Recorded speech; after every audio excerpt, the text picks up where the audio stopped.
Hello दोस्तों, स्वागत है आप सभी का अपने इस यूट्यूब चैनल टॉपर गैलेक्सी में। दोस्तों आज की इस वीडियो पे हम बात करने वाले हैं यहाँ पर क्लास 12 बायोलॉजी का चैप्टर नंबर 4 जो कि है आपका वंशागति और विविधता के सिद्धांत। तो यहाँ पर हम लोग वंशागति से जो है 15 ऑब्जेक्टिव क्वेश्चन को देखने वाले हैं। तो आप लोग वीडियो को लास्ट तक जरूर से देखिएगा और यह 15 ऑब्जेक्टिव क्वेश्चन आपके आने वाले बोर्ड एग्जाम के लिए बहुत ही ज्यादा महत्वपूर्ण होने वाले हैं। तो चलिए देखते हैं, यहाँ पर एक एक का मैं आपको आंसर भी दूंगा और सारे के सारे क्वेश्चन आपको बिल्कुल अच्छे तरीके से जो है कवर करने हैं, ठीक है। तो यहां पर देखिए फर्स्ट क्वेश्चन है। अब देखिए वंशागति से है तो यार क्वेश्चन तो काफी ज्यादा देखिए इंपॉर्टेंट होने वाले हैं। तो यहां पर आपको एक देखिए इसी प्रकार से मैं आपको बता दूं, जैसे यहां पर हम लोग आज जो है चैप्टर नंबर 4 को देखने वाले हैं, इसी प्रकार से आपको जितने भी चैप्टर है, ठीक है, एक एक चैप्टर का जो है क्रमबद्ध तरीके से, ठीक है, यानी कि क्रम से बिल्कुल हम एक एक का जो है ऑब्जेक्टिव क्वेश्चन की तैयारी करने वाले हैं, चाहे आपका फिजिक्स हो या आपका जो है केमिस्ट्री और बायोलॉजी, ठीक है। तो प्रत्येक सब्जेक्ट की जो है ऑब्जेक्टिव क्वेश्चन की तैयारी में आपको बिल्कुल बेहतरीन तरीके से कराने वाला हूं।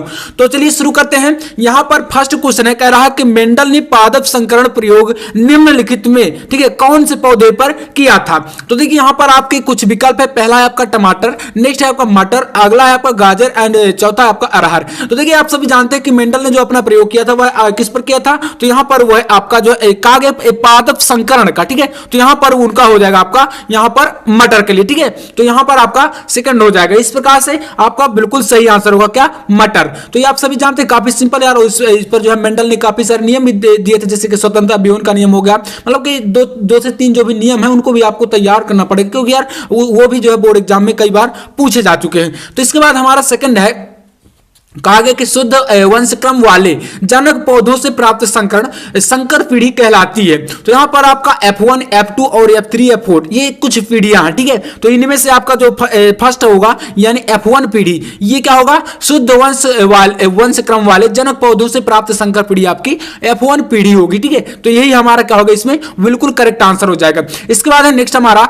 मेंडल वंशागति के किस स्वभाव के पक्षधर थे, मतलब कि जो वैज्ञानिक मेंडल थे, कहा गया है कि वो वंशागति के किस स्वभाव के पक्षधर थे। तो यहां पर आपका पहला क्या है, सम्मिश्रण, ठीक है। इसके बाद है कड़ी, अगला है ध्रुवी और अगला है हमारा उपयुक्त में से कोई नहीं। तो यहां पर आपका जो करेक्ट आंसर होगा वह आपका हो जाएगा यहां पर सेकंड, ठीक है। मतलब यहां पर आपका कड़ीय बिल्कुल राइट आंसर हो जाएगा, ठीक है। तो ये क्या होगा, हमारा कड़ीय बिल्कुल करेक्ट हो जाएगा। इसके बाद है हमारा यहां पर नेक्स्ट कहा गया है कि विपरीत लक्षणों के संकेत, कहा गया कि विपरीत लक्षणों के संकेतक जोड़ों को कहते हैं, क्या कहेंगे। तो यहां पर पहला क्या है, जीन है, नेक्स्ट हमारा लक्षण प्रारूप है और थर्ड है आपका जीन प्रारूप और चौथा है अब अलील, ठीक है। तो यहां पर कहा गया कि विपरीत लक्षण, क्वेश्चन को देखिए समझिएगा, क्योंकि यार क्वेश्चन अगर आप समझ लेंगे तो आपको मतलब आगे जो है याद रहता है, क्योंकि इनको अगर जो है आप लोग एक बार पढ़ लेते हैं तो ऑब्जेक्टिव क्वेश्चन आप बेहतरीन तरीके से तैयार कर सकते हैं। तो यहां पर आपका इसका बिल्कुल करेक्ट हो जाएगा यहां पर चौथा, यानी कि अलील, ठीक है। तो विपरीत लक्षणों के संकेतक के जोड़ों को क्या कहते हैं, यहां पर हो जाएगा अलील, ठीक है। चौथा ऑप्शन आपका इसमें राइट होगा। इसके बाद पांचवा क्वेश्चन कह रहा है कि मेंडल ने, ठीक है, मेंडल ने अपने प्रयोग में विपरीतार्थ लक्षण के कितने जोड़ों का अध्ययन किया, ठीक है। तो उन्होंने कितने जोड़ों का अध्ययन किया था, तो इनका आपका हो जाएगा 7 जोड़, यानी कि आपका ये जो चौथा ऑप्शन होगा वह करेक्ट हो जाएगा। तो अपने प्रयोग में उन्होंने कितने विपरीतार्थ लक्षणों का मतलब कितने जोड़े का अध्ययन किया, तो 7 जोड़ी का, ठीक है। तो यहां पर आपका चौथा जो है बिल्कुल करेक्ट हो जाएगा। तो 5 इस प्रकार से क्वेश्चन हुए। चलिए देखते हैं क्वेश्चन नंबर 6 को। तो दोस्तों हमारा देखिए यहां पर क्वेश्चन नंबर 6 है। इसमें कहा गया है कि जब F1 संकर पीढ़ी का उनके जनक से संकरण कराया जाता है तो वह प्रक्रम कहलाता है। तो यहां पर आपका पहला है एक संकर क्रॉस, दूसरा है आपका द्विसंकर क्रॉस और तीसरा है हमारा पर बैक क्रॉस और यहां पर चौथा है टेस्ट क्रॉस। तो यहां पर आपका क्वेश्चन समझना है। तो यहां पर क्या कहा जाता है, जब F1 संकर पीढ़ी को उनके जनक से, यानी कि आपका यहां पर जनक शब्द आया है, इसको समझिएगा, जनक से संकरण कराया जाता है तो वह प्रक्रम क्या कहलाता है, तो ये आपका हो जाएगा बैक क्रॉस, ठीक है। तो यहां पर आपका थर्ड ऑप्शन हमारे इसमें बिल्कुल करेक्ट होगा, यानी कि बैक क्रॉस। इसके बाद है पूर्ण संलग्नता पाई जाती है। तो यहां पर पूर्ण संलग्नता पाई जाती है किसमें, पहला आपका है यहां पर नर ड्रोसोफिला, ठीक है। इसके बाद है नेक्स्ट आपका मादा ड्रोसोफिला, इसके बाद है नेक्स्ट आपका चिड़ियों में और चौथा है आपका मक्का में, ठीक है। तो यहां पर आपका पूर्ण संलग्नता किसमें पाई जाती है, तो यहां पर आपका फर्स्ट हो जाएगा, यानी नर ड्रोसोफिला, ठीक है। तो यहां पर आपका यही बिल्कुल करेक्ट होगा, यानी फर्स्ट ऑप्शन इसमें आपका राइट हो जाएगा। जाएगा। इसके बाद है अगला,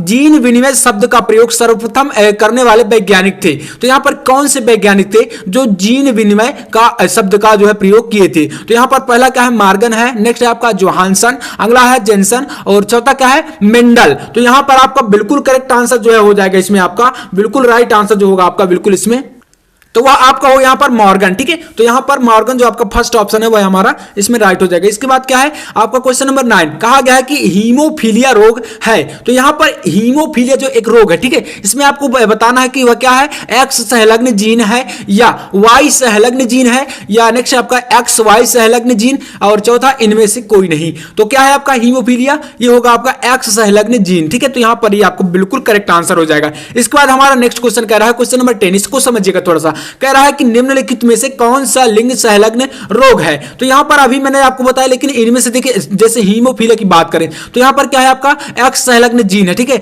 लेकिन यहां पर आपको कह रहा है कि लिंग संलग्न रोग कौन सा है। तो हीमोफीलिया तो एक रोग है, ठीक है, लेकिन यहां पर वो रोग आपको नहीं मिल रहा। तो यहां पर देखिए क्या कौन कौन से, पहला आपका है रतौंधी, इसके बाद है वर्णांधता, नेक्स्ट है आपका एनीमिया और यहां पर चौथा क्या है फर्स्ट एवं सेकंड, मतलब कि आपका फर्स्ट ऑप्शन और सेकंड ऑप्शन दोनों।